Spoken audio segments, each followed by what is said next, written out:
Assalamualaikum warahmatullahi wabarakatuh. Pemirsa Sindo TV Lampung, bahagia sekali dapat berjumpa dengan Anda kembali dan tetap di program Tamu hari ini. Yudit Samanta sudah bersama dengan dua tamu spesial kita hari ini, tapi masih ingatkah pemirsa bahwa ada belasan warga negara Indonesia yang kemarin baru saja diberitakan hilang. Belasan warga negara tersebut hilang dan baru-baru ini juga sudah ditemukan, ternyata mereka ditemukan di perbatasan Turki dan Suriah. Ini ada hubungannya dengan ISIS di Suriah, seperti itu. Dan tamu kita hari ini adalah Dr. Abdul Syukur, Ketua Forum Koordinasi Pencegahan Terorisme FKPT Lampung, bersama dengan yang sudah tidak asing lagi, yaitu Humas Hizbut Tahrir Indonesia HTI Lampung. Selama 60 menit kita akan berbincang-bincang dengan beliau mengenai membongkar ideologi ISIS. Seperti itu temanya. Langsung saja kita temui dua narasumber kita hari ini. Assalamualaikum warahmatullahi wabarakatuh. Waalaikumsalam warahmatullahi wabarakatuh. Langsung saja ke pertanyaan menuju ke Pak Syukur seperti itu. Iya. Saat ini kenapa orang, katakanlah masyarakat Indonesia atau bahkan juga masyarakat Eropa kemudian cenderung memilih ataupun cenderung masuk ke dalam ISIS dan menarik mereka membuat pilihan seperti itu? Apakah sebagian masyarakat tertarik dengan ISIS dan kenapa seperti itu? Sedangkan untuk di dunia internasional sendiri, ulama internasional itu menolak bahkan tidak mengakui adanya ISIS seperti itu ya. Pak Syukur, komentarnya silakan. Ya, terima kasih. Assalamualaikum warahmatullahi wabarakatuh. Bismillah, alhamdulillah, wassalatu wassalamu ala rasulillah wa ala alihi washabihi wa mawala, la haula wala quwata illa billah, ma ba'du. Terima kasih kepada Ibu Adit ya. Pertanyaan tadi sangat aktual menyangkut soal masalah ISIS. ISIS kan bahasa Inggris ya, Islamic State of Iraq and Syria itu. Kenapa nggak menggunakan bahasa Arab? Sebenarnya juga bahasa Arabnya ada itu kan. Ad-Daulah Al-Islamiyah fi Iraq wa Syria ya. Tetapi itu lebih dikenal sebenarnya ISIS namanya Islamic State. Islamic State kan negara yang bercorak keislaman. Ad-Daulah Al-Islamiyah.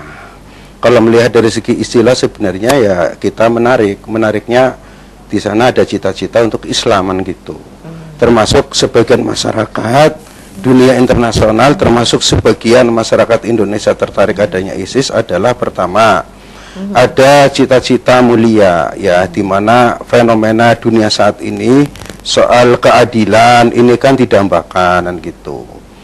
Kemudian ada inferior, ada superior ya. Antara dunia Islam dengan dunia Barat.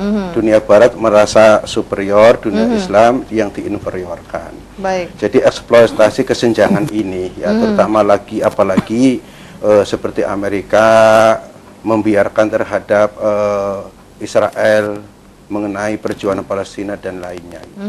Di sisi lain adalah sebenarnya ada semacam gerakan demokratisasi yang ada di Timur Tengah.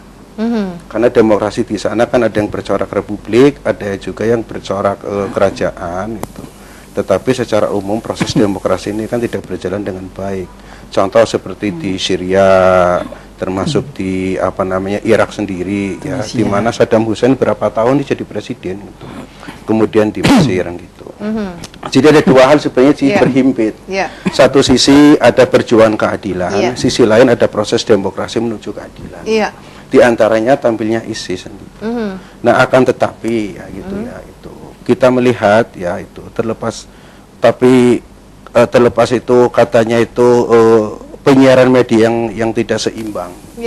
Tetapi kami melihat langsung. Saya mengikuti seminar internasional 2 kali.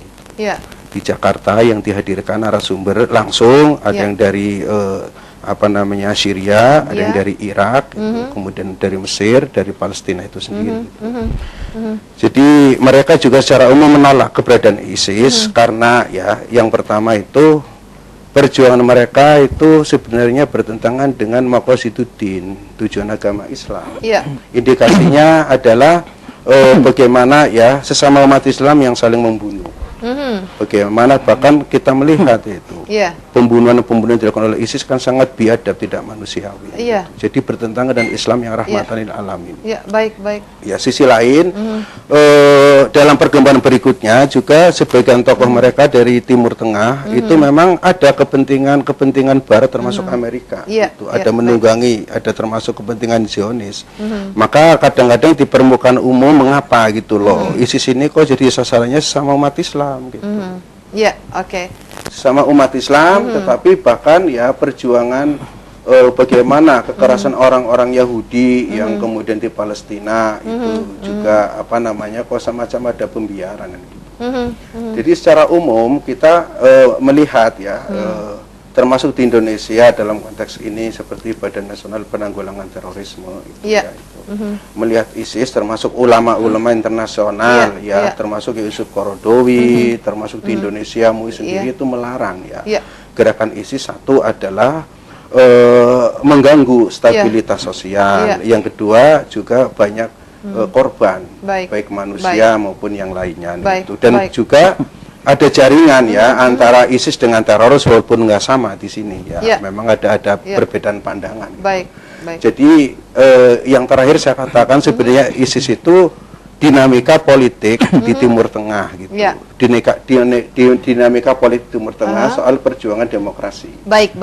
Kemudian Pak Dr. Syukur, bagaimana kemudian pola rekrutmen ISIS itu sendiri? Apakah memang katanya sering mengalami perubahan strateginya seperti itu? Ya, jadi namanya gerakan radikalisme di Indonesia seperti NII itu memang selalu ya mengubah strategi dan pola gerakan. Apabila terbaca dengan pihak lawan itu memang kemudian selalu mengubah. Selalu merubah dan strategi. itu tidak jauh ya, mengubah strategi, mengubah pola, mengubah sistem cara rekrutmen memang itu selalu berubah. Seperti apa pola rekrutmennya yang baru-baru ini terjadi, Pak? Ya, diantaranya rekrutmen ini ya kepada masyarakat yang mengalami kedangkalan soal agama. Yang kedua, bagaimana penyebaran ide-ide yang dipandang sepaham dalam pengertian bagi orang yang memiliki kekosongan cita-cita, bagi orang yang mendapatkan keadilan itu termasuk sasaran empuk kan gitu. Di samping memang ada alasan ekonomi, jadi macam-macam, ada alasan ideologi, ada alasan agama, ada alasan ekonomi, itu ada alasan orang-orang yang tidak punya harapan hidup, itu kan sasaran empuk. Pak Dr. Syukur, kemudian masyarakat saat ini bisa dikatakan ada juga yang tertarik, tapi juga tidak sedikit yang takut katakan menghadapi permasalahan ISIS seperti ini. Kalau menurut komentar Anda seperti apa? Sebenarnya di Indonesia, apalagi ISIS, soal terorisme aja masyarakat secara umum tidak menerima. Contoh ketika seorang pelaku teroris meninggal dunia, ketika ada di suatu tempat tinggalnya, kan masyarakat secara umum kan ya nggak respect kan. Artinya bahwa di Indonesia secara umum masih menolak soal tindakan-tindakan radikal, sebab ISIS, teroris, radikal itu kan tindakan-tindakan radikal, tindakan-tindakan yang sebenarnya juga apapun bisa bertumburan dengan nilai-nilai, apa nilai kemanusiaan, apa nilai agama. Ya, baik. Kemudian apakah khilafah yang diperjuangkan tersebut hanyalah kedok semata, Pak Dokter?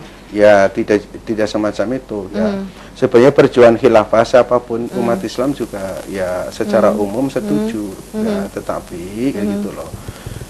Yang tidak senang kemudian dalam konteks kenegaraan seorang yang memiliki cita-cita memaksakan atau melakukan gerakan-gerakan dengan jalan melawan hukum itu, apalagi dalam kacamata agama itu bertentangan dengan agama ya, seperti di Indonesia lah. Pelaku-pelaku teroris itu kan membunuh seperti di Bali. Ketika Amrozi ditanya, Amrozi, kenapa kamu itu melakukan pengeboman dengan sasaran termasuk orang yang tidak bersalah?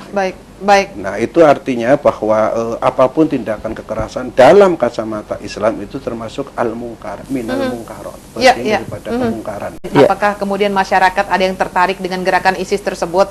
Dan untuk ini, apakah kemudian sekarang mungkin gerakan ISIS yang kini makin eksis di Suriah dan Irak ini kemudian menjadi tren katakan sebagian masyarakat? Kalau menurut komentar Pak, jangan dijawab dulu. Pemirsa Sindo TV Lampung, jangan kemana-mana. Yudit Samanta akan tetap bersama Anda. Kita berbicara mengenai ideologi ataupun kita membongkar ideologi ISIS. Kembali setelah pariwara berikut ini.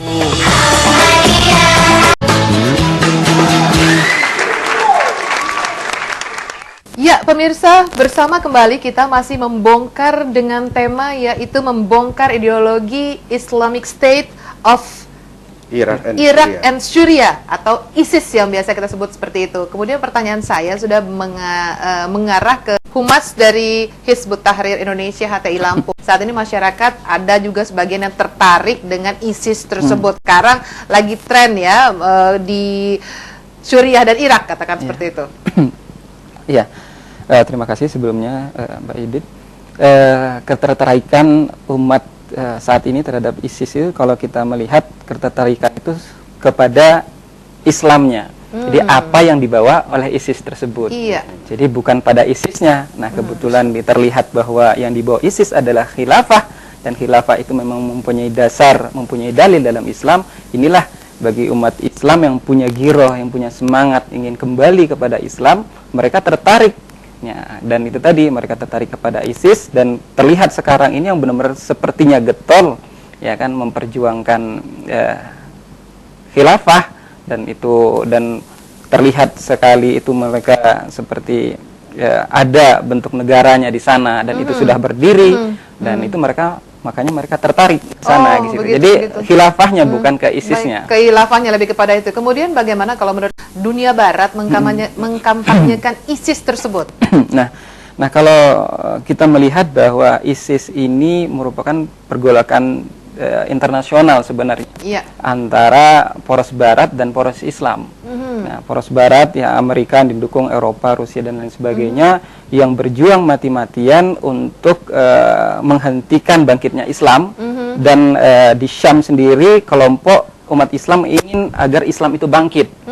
Nah, jadi sebenarnya pergolakan dua kelompok ini, kelompok Islam dan kelompok non-Islam, dalam artian di sini Amerika, yang notabene mereka khawatir jika Islam itu bangkit, maka kedudukan mereka sebagai penguasa yang sekarang sebagai polisi dunia itu akan terancam. Oh, seperti itu. Baik.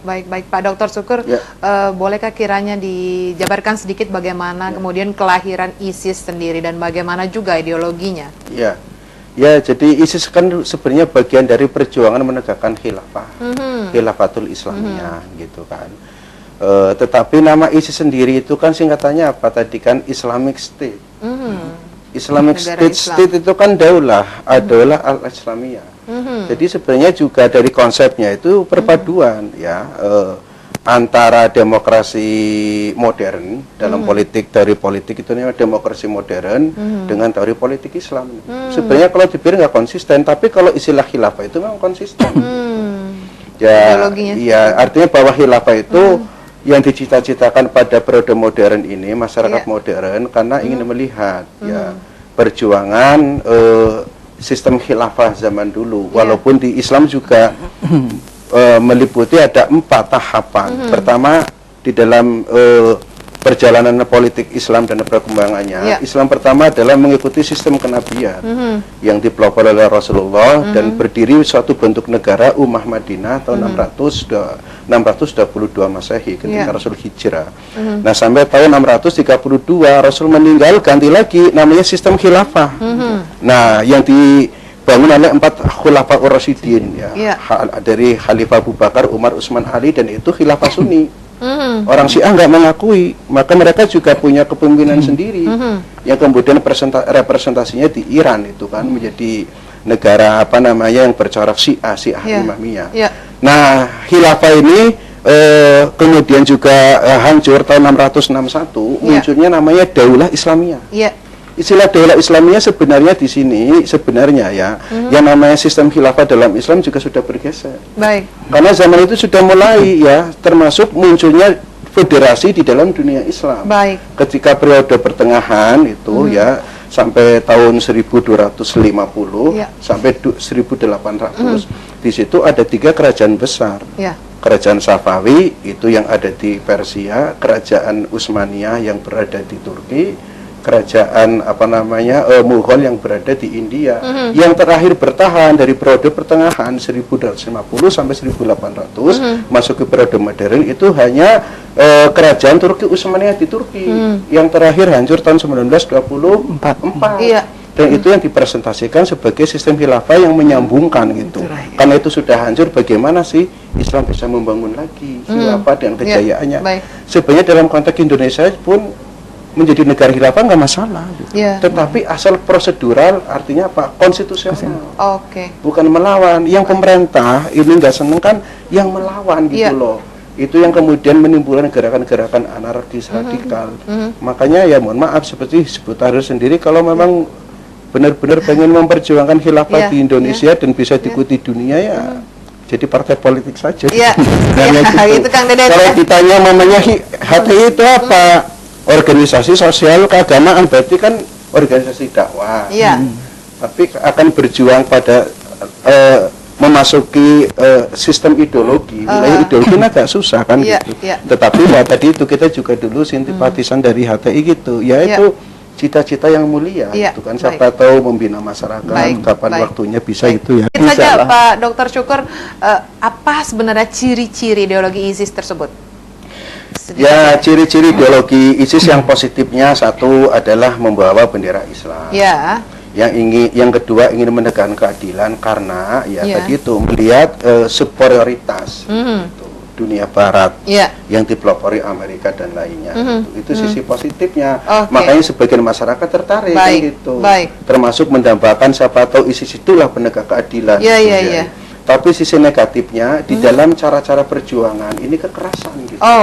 Yang kekerasan ini yang kemudian banyak korban jiwa dan sebagainya kan gitu. Itu kemudian juga ulama-ulama internasional termasuk di Indonesia itu yang tidak setuju itu. Kalau saya dari beberapa tokoh HTI juga mengatakan antara ISIS dengan perjuangan khilafah yang dipelopori oleh HTI juga agak berbeda gitu kan itu. Pak Dokter, kemudian apakah benar jika ISIS itu adalah bentukan dari Amerika ataupun Zionis Yahudi seperti itu?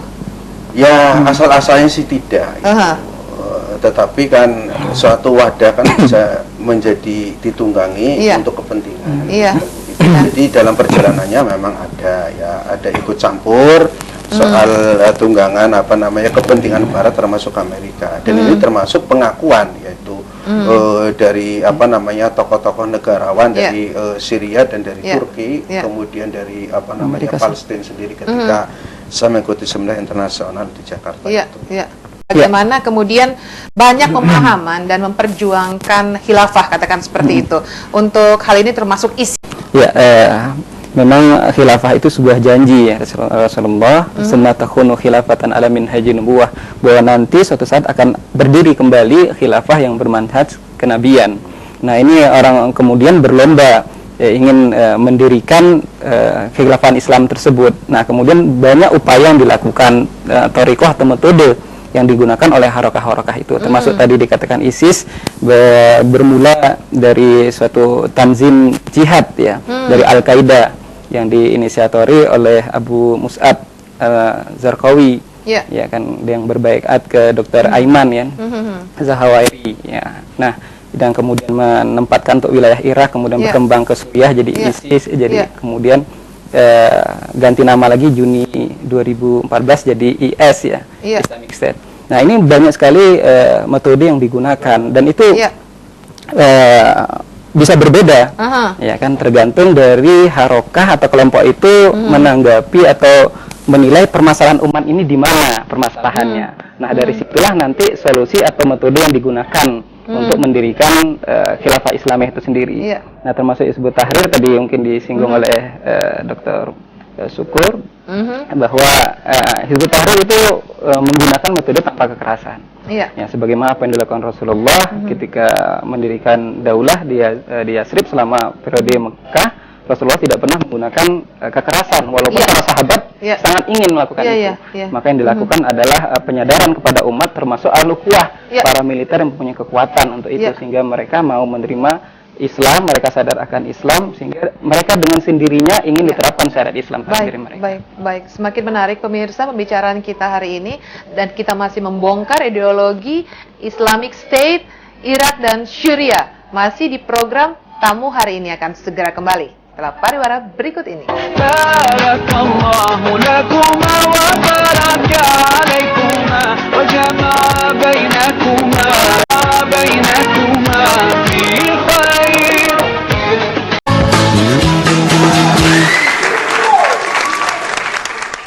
Ya, pemirsa Sindo TV Lampung, kita kembali lagi bersama Yudit Samanta, masih tetap di program tamu hari ini, dan kita membicarakan hal yang istimewa hari ini, yaitu membongkar ideologi Islamic State Irak Syria, ISIS, seperti itu.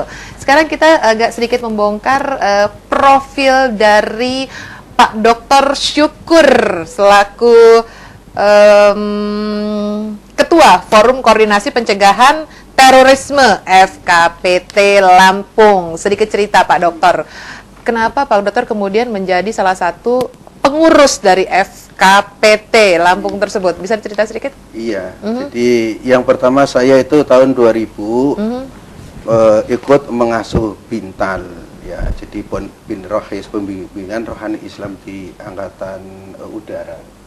Kemudian tahun 98 itu ya sering diajak pemikiran bagaimana menangani soal tindakan radikalisme terorisme. Iya.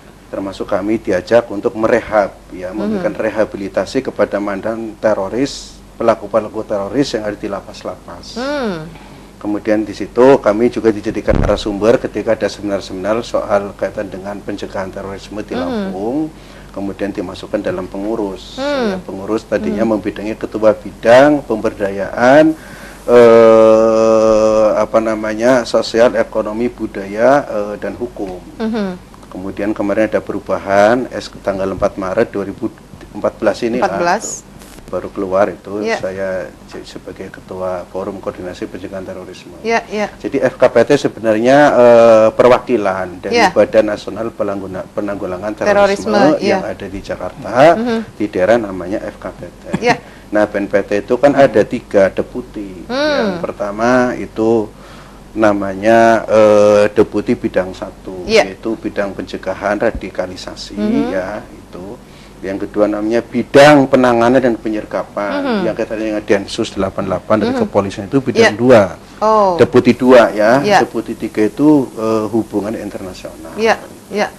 Nah, ISIS itu FKPT itu sebenarnya hanya forum koordinasi yang melakukan pencegahan di sini, termasuk memberikan edukasi, ya. Jadi pembelajaran supaya orang-orang jangan tertarik lah kepada tindakan-tindakan yang merugikan kehidupan masyarakat, aset negara, termasuk juga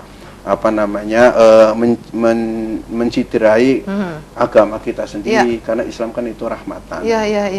Nah, yang kedua supaya ya kita sebagai satu sisi ya warga negara Indonesia dan juga sebagai umat Islam, jadilah warga negara yang baik dan umat Islam yang taat beragama. Di antaranya adalah mewujudkan kemaslahatan umat, yaitu menegakkan amar ma'ruf nahi mungkar. Itu kan sebenarnya untuk kemaslahatan umat.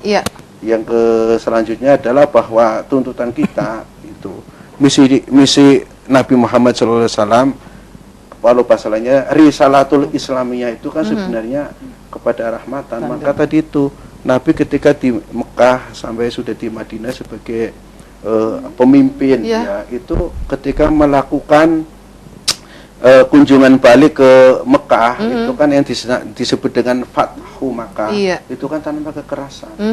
Jadi yang harapan kita adalah umat Islam yang memperjuangkan cita-citanya dalam konteks sosial kenegaraan sekalipun, supaya tidak dengan cara-cara kekerasan yang merugikan kemanusiaan dan juga itu bertentangan dengan tujuan agama Islam. Baik Pak Dr. Syukur, kemudian apa saja yang kegiatan yang dilakukan oleh FKPT sendiri yang berkenaan dengan langsung dengan masyarakat? Dengan masyarakat langsung, yang pertama kita melakukan dialog pencegahan terorisme. Yang dipanggil adalah unsur-unsur dari ormas-ormas, termasuk HTI juga kita panggil, ada dari Khilafatul Muslimin, ada dari mantan NII, mantan Komji, bahkan yang teridentifikasi itu sebagai pelaku-pelaku teroris yang masih kelas ringan di Lampung juga ada beberapa orang.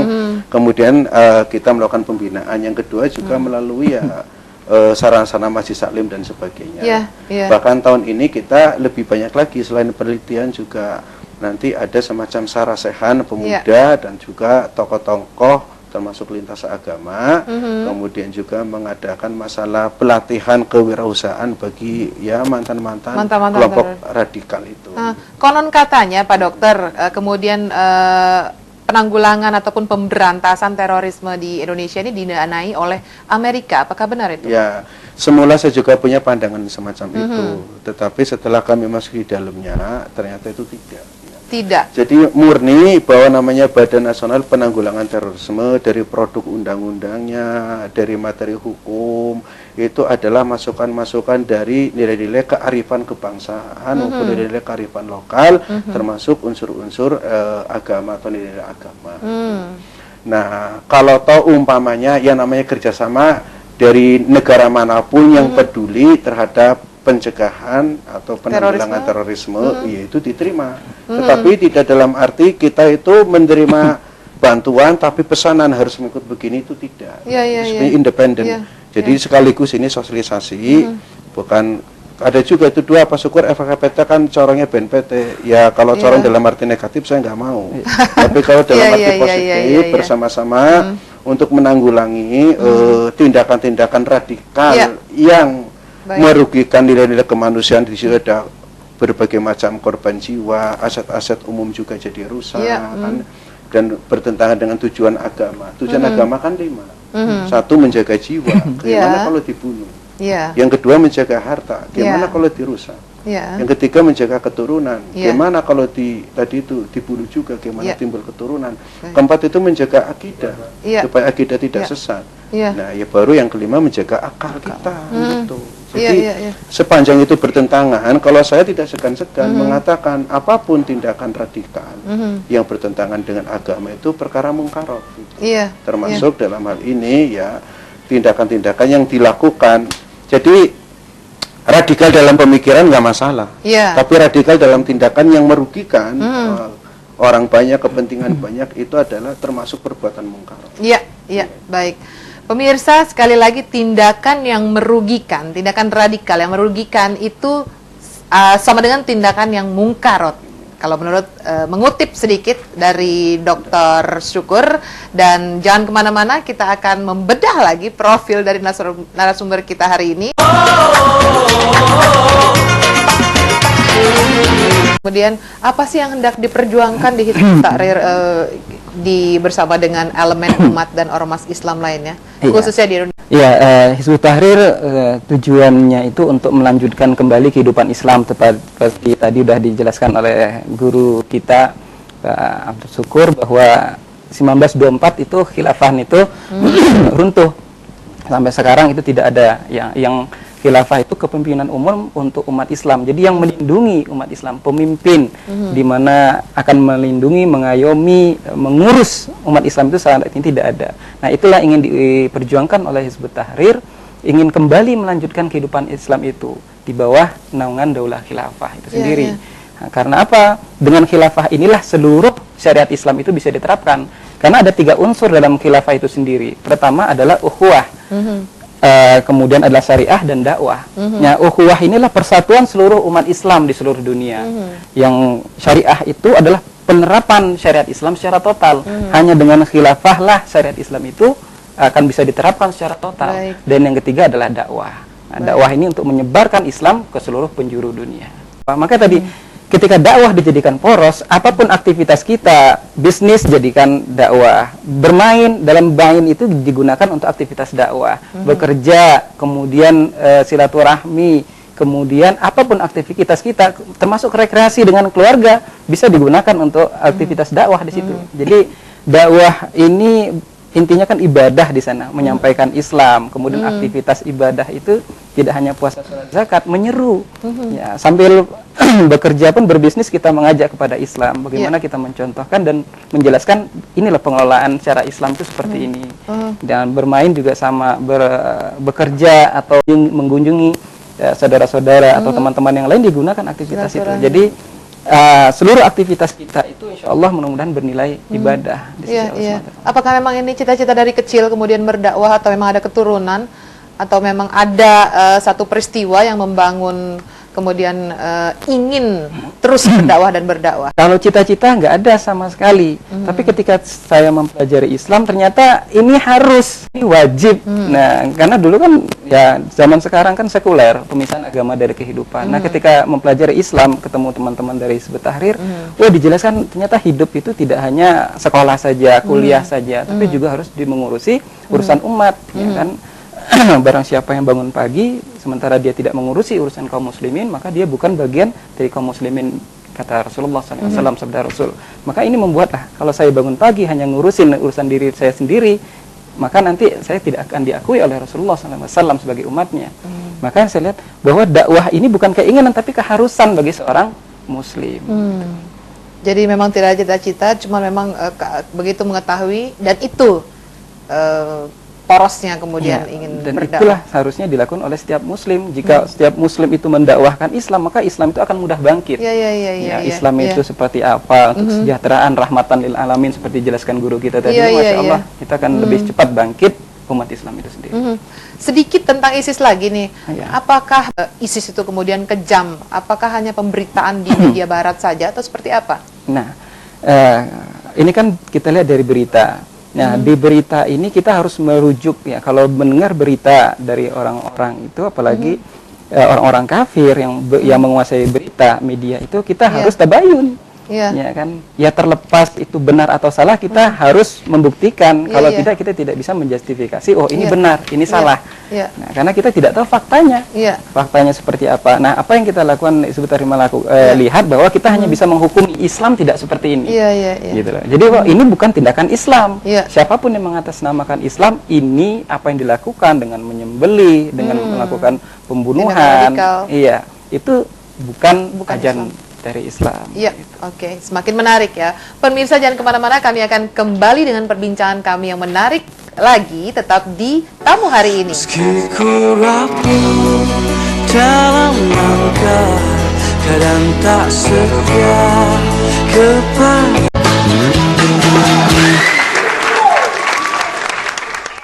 Pemirsa Sindo TV Lampung, sepertinya semakin menarik ketika kita membicarakan dan membongkar ideologi Islamic State Irak Syria ini. Dan saat ini masuk ke segmen yang terakhir ini, kita agak sedikit bermain-main ya dengan kata-kata, dan ini juga bisa dijawab langsung oleh narasumber yang membutuhkan kecepatan waktu dan kecepatan jawaban. Ya, setelah itu kita akan saat ini kita akan kembali ke narasumber. Siap? Baiklah, yang lebih umurnya yang lebih sedikit dulu ya. 3, 2, 1, ISIS. Kelompok Islam ya. Ya, silakan Pak Abdul. Jawab juga. Ya. ISIS ya kelompok Islam yang bercita-cita mendirikan negara Islam juga. Baik, umat Islam. Umat yang terbaik. Komunitas muslim yang mencita-citakan kehidupan ideal dunia akhirat. Sistem khalifah. Sistem yang diridhai oleh Allah Subhanahu wa taala. Sistem kepemimpinan di dalam Islam yang pernah terjadi pada masa lalu dan sekarang didambakan lagi oleh sebagian umat Islam dan menjadi cita-cita bersama untuk menegakkan keadilan dan kemaslahatan umat.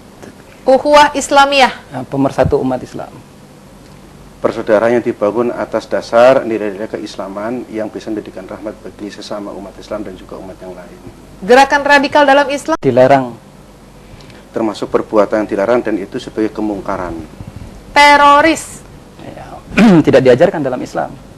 Adalah tindakan radikal yang merusak kepada kehidupan berbangsa, bernegara dan beragama, dan Islam pun tidak mentolerir. Ya, grup A dan grup B ternyata berhasil menjawab pertanyaan saya, pemirsa. Ini luar biasa. Agak tarik nafas sedikit ya, kita berbincang kembali. Mengapa ulama dan umara di dunia Islam tidak bisa menyelesaikan masalah ISIS dan persoalan umat Islam secara khafah? Iya. Kalau kita melihat bukan tidak bisa, karena ini politik dunia tadi disampaikan, bisa jadi ISIS ini dipelihara, ya dipelihara untuk war of terrorism. Ya kalau dulu dengan 11 September, nah sekarang ini dengan 11 September itu tidak berhasil, sekarang dengan khilafah ini, nah ini merupakan sesuatu yang menarik ya bagi Barat untuk dipelihara. Karena apa? Khilafah itu ada dasarnya dalam Islam. Nah, seperti ini untuk dipelihara untuk memecah umat Islam seperti di Irak. Irak itu kenapa ISIS dibiarkan di sana? Untuk memecah Irak itu jadi 3 bagian, Kurdi, Sunni, Syiah. Ya kan, kemudian nanti disitulah suatu saat ini akan digunakan ketika Barat atau Amerika ingin menggolkan kepentingan mereka. Maka sebenarnya kalau benar-benar ISIS itu ingin dihabiskan dan tanda kutip oleh Amerika itu bisa. Irak saja yang mempunyai kekuatan, termasuk kekuatan besar di dunia pada saat itu, dalam hitungan minggu selesai sama Amerika. Kenapa ISIS puluhan ribu sampai sekarang nggak selesai? Bahkan Obama mengumpulkan lebih dari 20 negara untuk menyerang ISIS. Ya, ini kan perlu terlihat ada tanda tanya besar. Ini sepertinya ISIS itu sengaja dipelihara, sehingga dipelihara oleh Barat yang suatu saat bisa dimanfaatkan oleh mereka kapanpun. Gitu. Oh iya, luar biasa, ini membuat merinding nih dan menarik sekali Pak Dr. Abdul Syukur. Banyak pihak menyatakan bahwa ISIS itu bukan Islam, seperti itu. Ulama internasional juga menyatakan seperti itu ya, atau tidak Islami. Bagaimana kemudian mencegah ideologi ISIS yang khususnya di Indonesia saat ini? Ya. Jadi kembali ISIS itu sebenarnya strategi Barat Amerika yang sangat efektif, murah daripada dulu kan gitu. Ya, itu. Oleh karena itu cara mencegahnya marilah kita selektif. Jangan tertarik karena ada Islamnya. Kalau Islamnya memang tertarik, tapi kalau itu hanya sebagai simbol, sebagai kedok, sebagai dalih. Nah ini yang harus kita kemudian waspada ya, jangan sampai kepada tindakan semacam itu. Memang benar itu pemeliharaan itu memang itu ya. Jadi memang sengaja dipelihara semacam itu karena memang sisi lain di dunia Islam sendiri dulu ada kekuatan Sunni, ada kekuatan Syiah. Seperti Iran, kekuatannya Syiah, bagaimana pendekatan Amerika kepada Sunni kan gitu, supaya bisa bertarung kepada Syiah. Sebaliknya di Irak mayoritas Sunni, bagaimana Iran bisa orang Syiah bisa dipersenjatai supaya kepentingan Amerika kan memecah belah supaya Islam nggak bersatu, karena Islam bersatu bangkit itu adalah bahaya gitu. Salah satunya adalah melalui metode membentuk yang awalnya memang ISIS ada kelompok-kelompok umat Islam yang tapi berikutnya ditunggangi. Itu jadi pemeliharaan Amerika khususnya, karena itu efektif. Dulu menggunakan bagaimana soal pengeboman, bagaimana itu kan biayanya berat, senjata juga banyak kan. Tapi dengan ISIS itu kan lebih ringan biayanya, tapi hasilnya efektif. Jadi kami sebagai pengurus Forum Koordinasi Pencegah Terorisme, ya marilah masyarakat secara umum, termasuk di Indonesia itu yang namanya ISIS, sebagian besar masyarakat Indonesia tidak senang menyambut kedatangan namanya ISIS. Oleh karena itu, sebagai warga negara yang baik, umat Islam yang baik, supaya kita menghindari dari gerakan-gerakan yang radikal, gerakan-gerakan yang merugikan umat Islam sendiri, dan jangan mau diadu domba oleh kepentingan-kepentingan luar Islam. Karena itu dampaknya merugikan umat Islam itu sendiri, termasuk di Indonesia. Baik. Sedikit saja, singkat closing statementnya untuk pemirsa. Ya, baik pemirsa, dimanapun Anda berada, kita melihat bahwa fenomena atau ISIS ini memang cukup menarik perhatian dunia ya, karena di sini adalah pertarungan tadi, kecenderungan umat Islam udah jenuh dengan sistem atau ideologi yang ada saat sekarang, kemudian ada tawaran baru bangkitnya Islam, sehingga umat Islam berbondong-bondong untuk menyambut kembali bangkitnya khilafah Islamiyah itu. Nah tentunya tadi seperti guru kita harus lebih cerdas. Apa yang dilakukan harokah atau kelompok Islam itu sesuai atau tidak dengan apa yang diajarkan Rasulullah SAW. Ketika kita melihat satu masalah, maka kita kembalikanlah. Ya, kita kembalikan kepada Al-Quran dan Sunnah, apakah ini sesuai dicontohkan tidak oleh Rasulullah SAW. Kalau dicontohkan kita ikuti, kalau tidak kita tinggalkan. Baik dari Pak Dr. Abdul Syukur, silakan pemirsa, sedikit saja. Ya, pemirsa yang berbahagia, marilah kita sebagai umat Islam yang taat dan warga negara yang baik, tentunya menjadikan Islam sebagai pandangan hidup yang membawa rahmat, membawa ukhuwah, membawa kebersamaan kita, dan marilah kita jauhi segala bentuk kekerasan yang merugikan umat Islam sendiri, yang merugikan kehidupan berbangsa bernegara, yang itu semua adalah kita harus punya prinsip yang kuat, punya keteguhan, tidak terpengaruh apalagi oleh kepentingan-kepentingan luar yang akan menghancurkan umat Islam termasuk yang ada di Indonesia. Dan marilah kita cegah sama-sama tindakan kekerasan, radikalisme, terorisme secara semesta. Jadilah Indonesia yang damai. Bahkan bisa menjadi contoh bagi perdamaian bangsa-bangsa negara-negara di dunia. Amin, amin. Terima kasih banyak kehadirannya Pak Dr. Abdul Syukur. Terima kasih Kang atas kesediaannya untuk hadir di studio kami saat ini. Pemirsa Sindo TV Lampung, mudah-mudahan pembicaraan kita dapat menginspirasi. Sekali lagi kita sebagai umat Islam ataupun sebagai masyarakat Indonesia pada umumnya, kita dapat lebih bijak, lebih cerdas memilih mana kegiatan yang sesuai dengan yang dicontohkan oleh Nabi kita Rasulullah Muhammad SAW, dan mana yang tidak. Harus lebih cerdas memilih dan harus bisa mengetahui yang mana untuk kebaikan umat semua di dunia ini. Akhir kata, saya Yudit Samanta segera undur diri dari program tamu hari ini, dan Assalamualaikum warahmatullahi wabarakatuh. Sampai jumpa.